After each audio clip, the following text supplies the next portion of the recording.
교독하시겠습니다. 요한복음 5장 16절부터 30절까지의 말씀입니다. 요한복음 5장 16절부터 30절까지의 말씀입니다.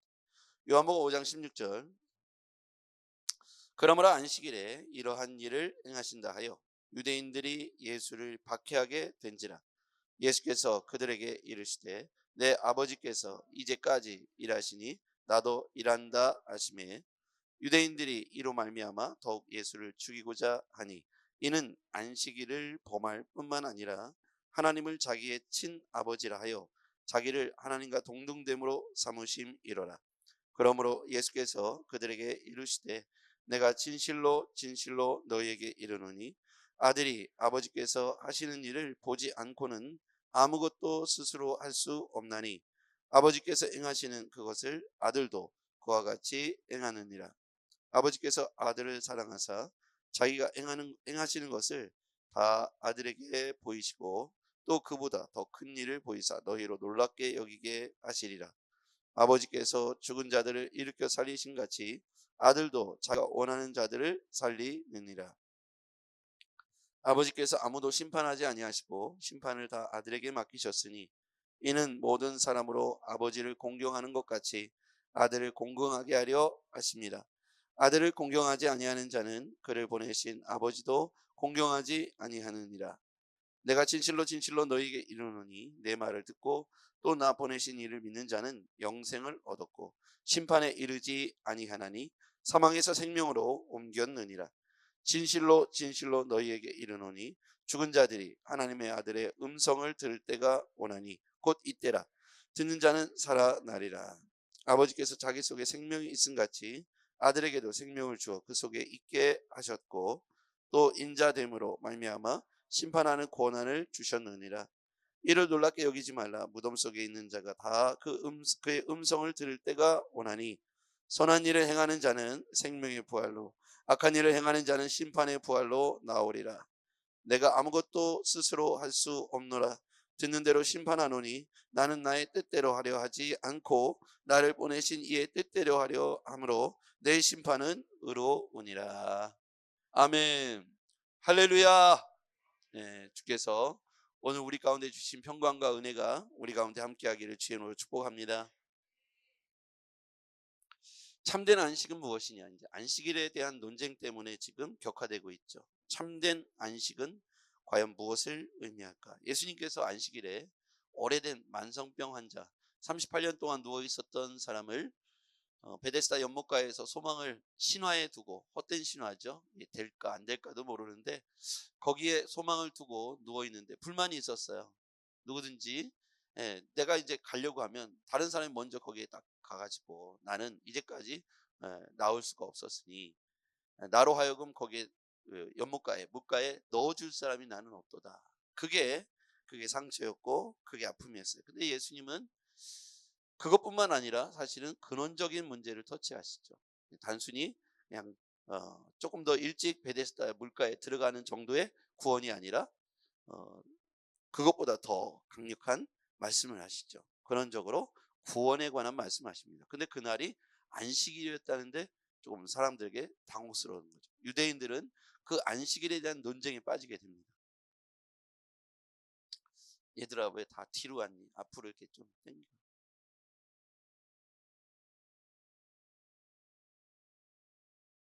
좋습니다. 네. 그 우등생들은 다 앞으로 오는 거예요. 네. 저는 그래서 진짜로 학교 다닐 때 예배 시간만큼은 맨 앞자리에 앉으려고 노력을 합니다. 네, 좋습니다. 네, 우등생들이 드디어 앞으로 오셨군요. 자, 이야기를 잘 들으십시오. 하던 이야기 계속하겠습니다. 참된 안식에 관한 논쟁입니다. 그날이 안식일이었다는데 유대인들은 흥분을 하기 시작했어요. 안식일 규정이 있습니다. 여러분, 안식일에는 해라와 하지 말라로 나눠져요. 하지 말라는 규정이 39개가 있습니다. 39개. 그 안에 구체적 항목이 각 규정 안에 6개씩 달렸어요. 그러니까 하지 말아야 될 안식 규정은 234개나 됩니다. 10m 이상을 걸어가면 안 돼요. 제가 성지순례에 갔을 때 안식일이 되니까 사람들이 브루스타도 못 켜요. 이걸 키면 안 되는 거예요. 그러니까 언제 요리를 해놔야 되냐면 금요일 날 요리를 다 해놔야 되는 거예요. 그럼 나머지는 요리를 하면 안 되고 있는 걸 그냥 먹어야 돼. 그럼 데펴 먹어야 될까? 그냥 먹어야 될까? 그냥 먹어야 되죠. 그러니까 이 사람들이 이제 변형을 시키기 시작했어요. 우리 옛날에 시골에서 교회 다니거나 옛날에 교회 신앙생활 하는 사람들은 안식일에 대한 압박감이 있었을 거예요. 주일날 물건을 사러 슈퍼에 가면 됩니까? 안 됩니까? 우리는 못 가게 했어요. 여기 그런 얘기 못 들어보셨어요? 다 좋은 교회를 다니셨군요. 그래서 어떻게 했냐면 라면을 사 먹어야 되는데 라면을 못 사 먹으니까 외상으로 사는 거예요. 돈을 안 주고 월요일날 갖다 주기로 하고. 이게 안식일의 법에 좀 이상하죠. 그러니까 복음에 대한 그 가치를 몰랐을 때에는 이렇게 자기도 모르는 사이에 하지 말라의 규정에 빠져버린 거예요. 무려 234가지의 안식일 규정을 지키려니까 무게를 달아야 했어요. 어느 정도의 무게가 되냐에 따라서 이걸 들면 규정을 어기는 게 되고, 내리면 규정을 이걸 안 들면 규정을, 이 무게에 따라서 그 무게가 얼마냐에 따라서 안식일 규정이 정해져 있었다는 거예요. 이런 게 234개. 그러니까 예수님이 그날 예를 들어서 성경에 보면 밀을 까불어서 제자들이 안식일 날 먹게 되죠. 그런 사건이 나오고요. 또 하나는 지금 안식일에 만성병 환자를 예수님이 치유해 준 사건이 나옵니다. 근데 예수님이 안식에 대한 논쟁을 알면서도 왜 그렇게 하셨을까? 이걸 한번 생각해 봐야 돼요. 진짜 안식에 대한 말씀을 하고 싶으셨던 거예요. 유대인들이 이제까지 지켰던 모세 규범에 의지해서 자신들이 만들어 놓은 이 안식일의 규정이 진짜 안식인가? 사밧, 안식이라고 하는데요. 이 안식에 대한 규정이 과연 하나님이 진짜 원하시는 안식에 대한 규정을 지키는 것일까? 이 예수님이 그것을 논쟁 가운데 말씀하신 거죠. 안식일을 위해 안식일을 지정해놨는데 하나님께 예배하는 날이죠. 근데 참된 안식에 대한 질문을 가르쳐주고 대답하게 하기 위해서 이 안식일 논쟁이 시작됐다는 거예요. 참된 안식은 누구라는 말씀을 하고 싶은 겁니까? 예수 그리스도예요. 아버지께로부터 위임받은 예수 그리스도가 참된 안식이 된다는 것을 이 논쟁 가운데 핵심으로 가르쳐주고 싶으셨던 거예요. 진짜 안식은 예수 안에 갖는 것이다. 할렐루야. 234가지의 완벽하게 행동 규제를 지킴으로 안식을 얻는 게 아니라 예수 그리스도가 우리 안에 주인 되시면 그때로부터 자유함과 안식을 얻게 된다는 거예요. 그런데 234가지를 지키려고 하는 사람들은 얼마나 고통스러웠을까요? 태어났을 때부터 234가지를 교육받고 자라난 유대인들은 지금까지도 그 유대인들은 지키고 있어요. 그러니까 얼마나 고통스러웠겠습니까? 진짜 예수를 경험하고 예수를 만나, 아직도 유대인들은 그렇게 하고요. 예수께서 오셔서 새로운 규정, 새 계명 이렇게 말씀하시자 이 유대인들은 화가 머리끝까지 났죠. 그리고 예수님을 죽이려고 하는 거예요. 이름은 신성모독입니다. 그 사건이 그 이후에 뒤에 계속 나옵니다. 자, 유대인들의 박해 이유 16절 같이 읽어볼게요. 시작. 그러므로 안식일에 이러한 일을 행하신다 하여 유대인들이 예수를 박해하게 된지라. 안식일에 이러한 일을 행한다 해서 유대인들이 예수를 박해하게 되죠. 그것으로 그치지 않습니다. 17절 시작. 예수께서 그들에게 이르시되 내 아버지께서 이제까지 일하시니 나도 일한다 하시매 유대인들이 이로 말미암아 더욱 예수를 죽이고자 하니 이는 안식일을 범할 뿐만 아니라 하나님을 자기의 친아버지라 하여 자기를 하나님과 동등으로 삼으심이러라. 감히 신성모독이다 해서 예수님이 십자가에 달려 돌아가실 때 그 위에 죄목에다가 신성모독이라고 죄목을 써놓은 거예요. 안식일의 규정을 마음대로 어겼다. 그리고 자기를 하나님과 동등됨으로 여겼다. 이런 것들이 신성모독의 제목으로 붙여놓은 것인데요. 예수님께서 그 이야기를 정면으로 반박하시면서 말씀을 이어가세요. 19절. 그러므로 예수께서 그들에게 이르시되 내가 진실로 진실로 너희에게 이르노니 아들이 아버지께서 하시는 일을 보지 않고는 아무것도 스스로 할 수 없나니 아버지께서 행하시는 그것을 아들도 그와 같이 행하느니라. 아버지께서 아들을 사랑하사 자기가 행하는 것을 다 아들에게 보이시고 또 그보다 더 큰 일을 보이사 너희로 놀랍게 여기게 하시리라. 아버지께서 죽은 자들을 일으켜 살리신 같이 아들도 자기가 원하는 자들을 살리느니라. 이렇게 예수님께서 말씀하기 시작하자 유대인들은 예수님을 죽이겠다고 종교적 재판의 회부에서 예수님을 신성모독으로 제목을 씌워서 반드시 죽이겠다는 결정을 하게 되죠. 예수님은 이걸 과연 모르셨을까요?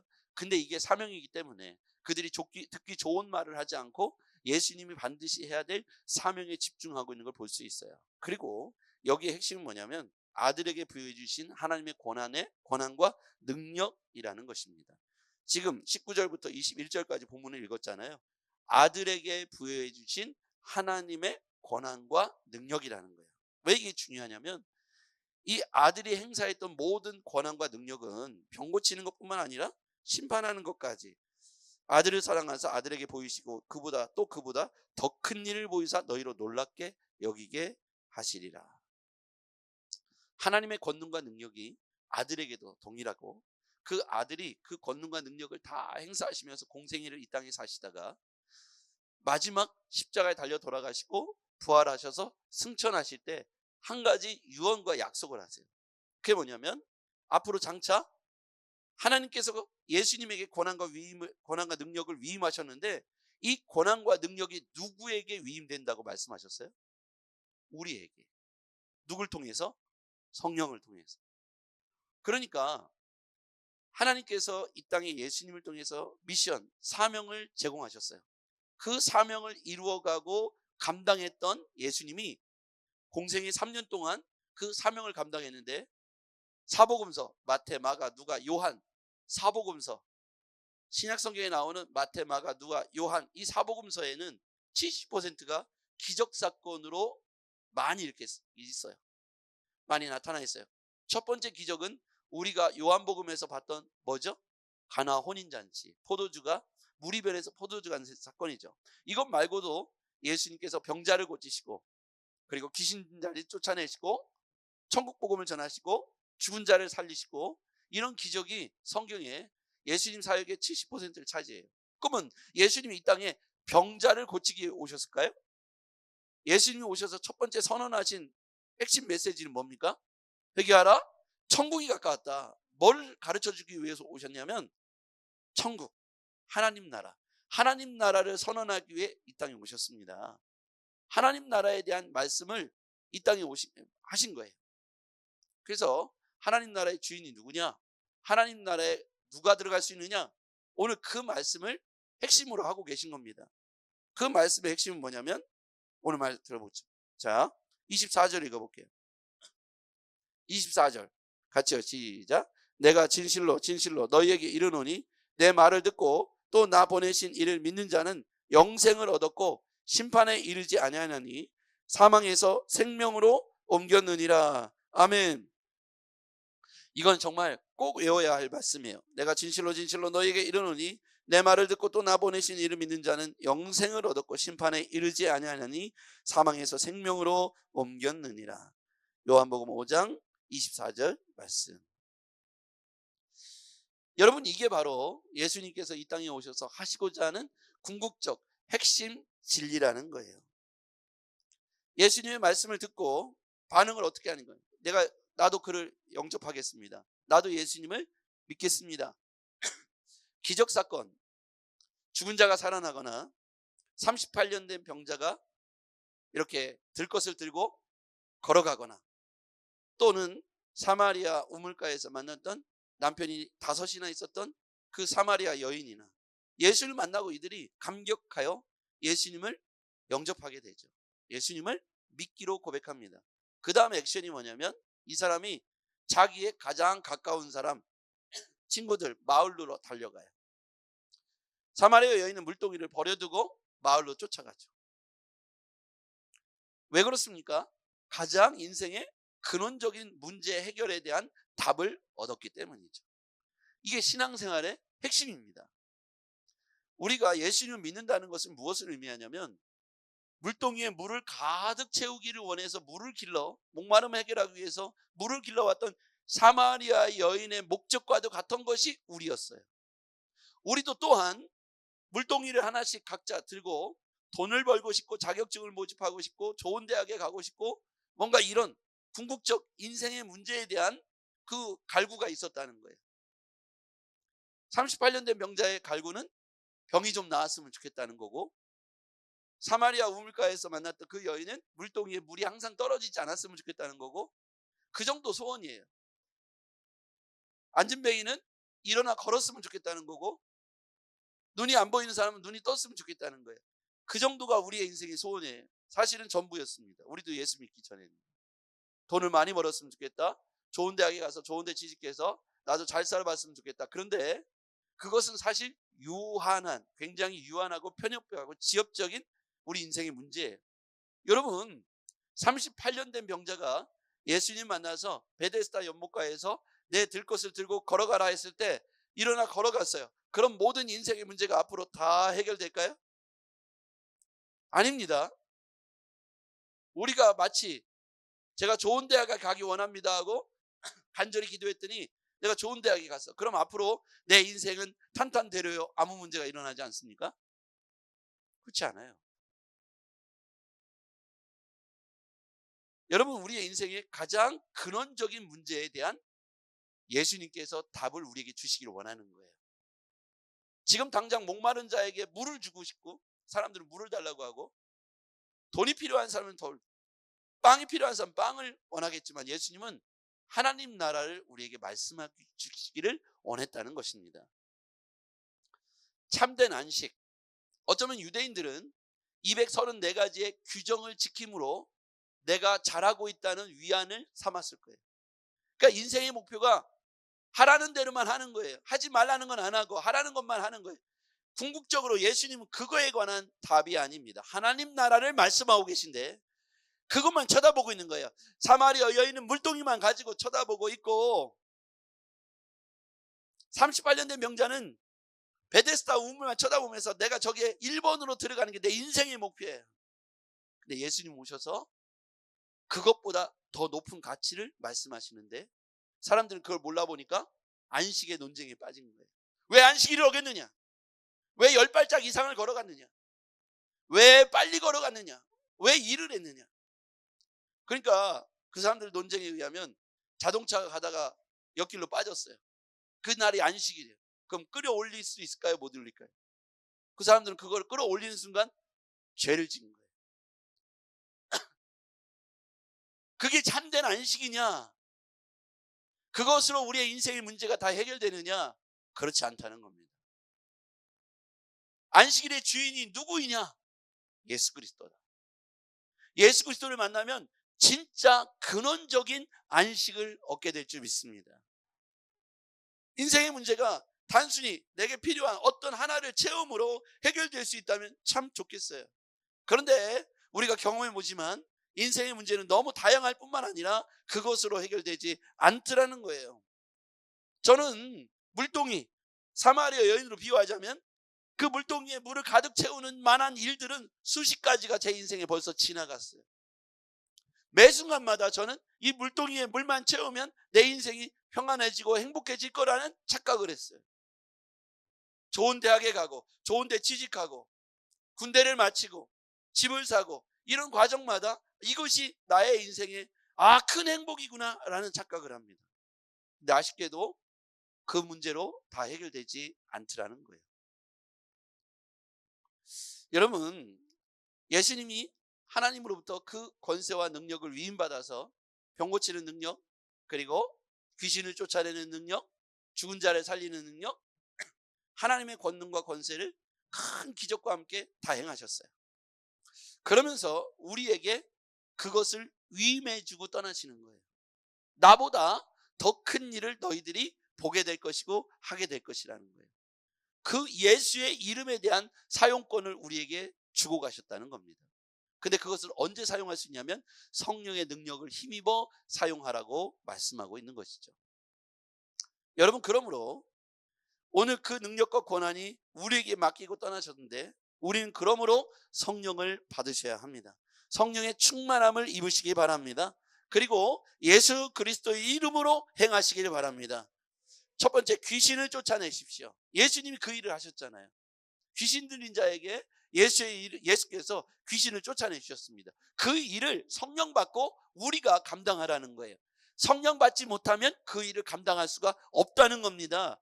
그러므로 우리가 성령으로 충만해지고 능력으로 힘입어야 하겠습니다. 우리가 성령을 이미 우리 안에 받았습니다. 그런데 충만해지고 그것이 능력이 되도록 우린 더욱 충만함을 사모해야 하겠습니다. 기도할 때 성령이 우리 안에 충만해질 것입니다. 예, 귀신을 쫓아내십시오. 예수의 이름 명한다. 내 마음에 있는 어둠의 영은 떠나갈지어다. 여러분, 우리 주변에 일어나고 일들을 보면 사단과 귀신이 우리 주변에 있는 많은 사람들을 흔들어 놓고 있다는 걸 알 수가 있어요. 그렇죠? 흑암의 영이 역사할 때, 그리고 밝음과 빛과 기쁨이 역사할 때를 여러분 극명하게 경험해 보셨죠? 여러분의 인생에 흑암이 드리울 때가 언제입니까?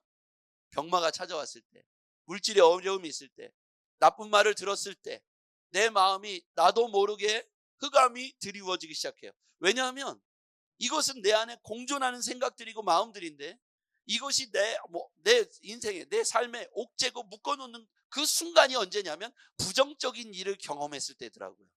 그때 우리가 이것을 부정적인 상황에서 내가 예수 그리스도를 선택하고 기도의 자리로 나오면 이게 믿음의 실력인데, 어두움의 영을 내가 몰아낼 수 있는 거예요. 그런데 이런 마음이 들잖아요. 내가 요즘 왜 그러지? 왜 이렇게 우울하지? 내가 왜 이렇게 기쁘지 않지? 내가 왜 이렇게 근심이 있지? 어둡지?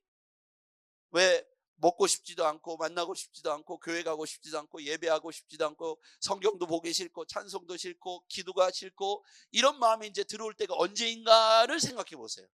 어려운 문제가 생겼을 때잖아요. 어려운 문제. 뭐 큰 질병이 걸렸다거나 무시무시한 얘기를 들었다거나 아니면 부정적인 모욕적인 말을 들었을 때거나 우리가 뭔가 내상을 입었을 때이죠. 그러니까 믿음의 근육이 약화되어 있을 때 사단은 우리 가운데 더 강력하게 우리 마음을 움직이기 시작해요. 그리고 그 어둠의 영으로 우리를 덮으려고 그래요. 그래서 여러분, 자꾸만 예배당에 와서 엎드릴 때 이 어둠의 영을 대적할 수 있다는 것입니다. 여러분, 친구들과 술을 마시면서 어둠의 영이 대적되어집니까? 아무리 좋은 호텔에 누워가지고 어둠의 영과 대적되어집니까? 않더라는 거예요. 믿음의 공동체 안에서 그 실체를 보면서 예수의 이름으로 이 귀신에 대해서, 이 어둠의 영들에 대해서 정확하게 직시하고 대적한다는 건 그것의 존재를 인정하고 추방해야 합니다. 할렐루야. 내 마음이 왜 그런지 모르겠어 라고 하는 것은 지배를 당한 거예요. 그래서 우리가 원하지 않지만 부정적인 생각에 사로잡혀서 몸과 마음이 결박된 것처럼 모든 것에 의욕이 떨어지고 죽고 싶다는 생각, 아무도 만나고 싶지 않다는 우울감, 이런 것들이 사로잡히고 중독에 깊이 빠져버리거나 아니면 어떤 것에 깊이 빠져서 얽매여서 이 사단이 얽매이는 이 올가미로 꽉 주어진 것처럼 마음이 답답한 상태에 이를 때가 있다는 거예요. 인생을 살면서 그런 순간들을 저도 생각해보고 경험해보니까 그 순간들이 대부분 곤란과 고통과 어려움과 내가 감당할 수 없는 어떤 고난에 직면했을 때 이 어둠의 영이 우리 가운데 스물스물 올라온다는 거예요. 그래서 우리는 빛 가운데로 나와야 하겠습니다. 진리 가운데로 나오시길 바랍니다. 이게 쉬워요, 어려워요? 어려워요. 왜냐하면 영적인 싸움이기 때문에 어렵습니다. 예수님이 수많은 유혹과 미혹에 노출되셨어요. 예수님이 기적을 행하시면 사람들이 환호하고 제자가 되겠다고 엄청나게 몰려듭니다.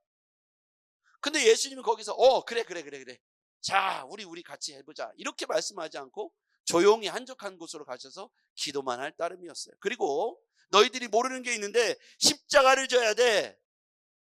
나는 십자가를 질 거야. 여러분, 이게 그들 가운데 찬물을 쫙 끼얹는 것 같지만 말씀하고 싶으신 핵심이 있는 겁니다. 그래서 우리는 예수님 앞에서 그 능력과 권한을 힘입어서 귀신을 몰아내고 복음을 전파하고 축복을 선포하시기를 바랍니다. 예수의 이름으로 행할 것, 첫 번째, 귀신을 몰아내고 천국 복음을 전파하고 축복을 선포하시길 바랍니다. 그런 권한과 능력이 여러분에게 있다는 거예요. 그 여러분이 기도할 때 축복을 선언하세요. 선포하세요. 가정을 향해서, 여러분 자신을 향해서, 이웃과 형제 자매를 향해서 기도하는 가운데 영적으로 충만할 때 축복을 선언하세요. 예, 복을 비세요. 그 우리에게 그런 예수 그리스도의 이름으로, 예수님의 이름으로 축복합니다. 예수님의 이름으로 축하하고, 예수님의 이름으로 축복하고, 예수님의 이름을 사용하시길 바랍니다. 내가 아무리 축복해도 나에게는 축복을 줄 수 있는 권한과 권세가 없잖아요. 우린 보통 그런 얘기하지 않습니까? 야야야, 잘 될 거야. 걱정하지 마. 잘 될 거야. 누구의 힘으로 잘 될 거는, 그러니까 출처가 없는 거잖아요. 그죠? 아, 어떡하지? 야, 괜찮아. 잘 될 거야. 이 출처가 없잖아요. 누가 잘 되게 합니까? 그걸 모르니까 사람들은 비나이다 그랬던 거 아닙니까? 우린 명확하게 알잖아요. 그렇죠? 방법도 잘 알고 있고요. 예수의 이름으로 축복하시고, 예수의 이름으로 함께 기도해 주시고, 예. 신자의 아름다운 마지막은 기도해 주는 거예요. 잘 될 거야가 아니라 내가 지금 잠깐 기도해 줄게. 여러분이 목회자가 또 선교사가 아니더라도 잠깐 기도해 주는 건 예수님이 우리에게 위임해 준 권세입니다. 누구든지 이 예수 그리스도의 이름으로 축복해 주고 기도해 주고, 예수 그리스도의 이름으로 귀신을 몰아내고, 예수 그리스도의 이름으로 천국 복음을 전할 수 있는 권세와 능력을 예수님께서 우리에게 위임해 주셨다는 걸 믿으시길 바랍니다. 예. 그걸 모르고 항상 본질적이지 않은 비본질적인 하나의 국소적인 작은 문제, 지엽적인 문제, 이거에 물이 채워졌으면 좋겠다. 내가 돈을 많이 벌었으면 좋겠다. 사실은 우리는 그것이 우리의 인생의 가장 궁극적 문제가 아니라 예수님이 주목하고 계신 것은 영생, 생명에 관한 말씀, 하나님 나라, 이것들을 말씀하고 있고 참된 안식에 대해서 오늘 요한복음을 통해서 말씀하고 있다는 것이죠. 예수님을 거쳐 만나 기적의 현장에서 만난 사람들, 아까 좀 전에 얘기했던 그 가나 혼인잔치에서 만났던 사람들, 그리고 사마리아 우물가에서 만났던 그 사마리아 여인, 기적 사건을 보고 예수님을 제자가 되겠다고 따라 나섰던 38년 된 병자, 이런 사람들이 앞으로도 많이 만나게 될 거예요. 3년 동안 예수님이, 우리 앞으로 요한복음 쭉 보다 보면 많이 만날 거예요. 그들의 공통적 변화는 예수님을 목도하고 자신의 인생의 가치관과 방향성을 다시 설정했다는 거예요. 오늘 우리가 생명과 영생의 가치, 물동이나 채우는 인생이 아니라 생명과 영생, 천국 복음에 대한 가치로 우리의 인생의 방향을 정하면 나머지 우리 인생의 삶의 여러 가지 작은 문제들은 그분과 함께 넘어가게 될 줄 믿습니다. 이것이 신자의 힘이고 궁극적인 목적이라는 거예요. 오늘 흙탕물이 막 이어졌을 때 이 흙탕물을 우리가 언제까지 가장 지혜로운 사람은 이 물의 근원으로 올라가서 맑은 물을 뜨는 사람이에요. 밑에서부터 맑아지기를 기다리는 것이 아니라 샘 근원으로 올라가서 맑은 물을 뜨는 사람이에요. 인생의 목마름은 끊임없이 우리의 삶의 노이즈, 잡음과 소음들은 항상 있을 겁니다. 여러 방식으로요. 그런데 그때마다 거기에 매달리는 인생은 근원을 망각하는 인생이에요. 우리 인생의 근원은 오늘 몇 푼의 돈, 자격증, 취업의 문제가 아니고 궁극적으로 내가 예수 그리스도를 영생의 주로 영접했을 때, 그 이름의 권능을 내가 사용할 수 있는 하나님의 자녀가 될 때 삶의 모든 문제들을 향해서 예수의 이름으로 명령하고 축복하고 선언하게 되는 놀라운 힘과 권능을 얻게 될 줄 믿습니다. 소극적으로 믿지 마시고 적극적으로 예수의 이름을 사용하셔서 승리자가 되길 주의 이름으로 축복합니다. 기도하겠습니다. 전능하신 아버지 하나님, 오늘 예수님께서 이 땅에 오셔서 천국 복음을 말씀해 주시고 계십니다. 이 천국 복음이 우리 모두를 살리고 힘있게 할 줄 믿습니다. 아버지 하나님, 작은 병마나 인생의 문제, 취업의 문제, 또는 좋은 학교에 진학하는 문제, 우리는 다양한 인생의 문제를 뛰어넘지만 궁극적으로 그분이 우리의 힘이 되시고 능력이 되시고 소망이 되시고 그 이름의 권세가 우리에게 위임받아지고 고난이 우리에게 부여된 것을 우리가 확실히 믿게 하시고 그것들을 믿음 가운데 선언하고 사용할 수 있도록 도와주시옵소서. 예수님의 이름으로 기도하옵나이다. 아멘.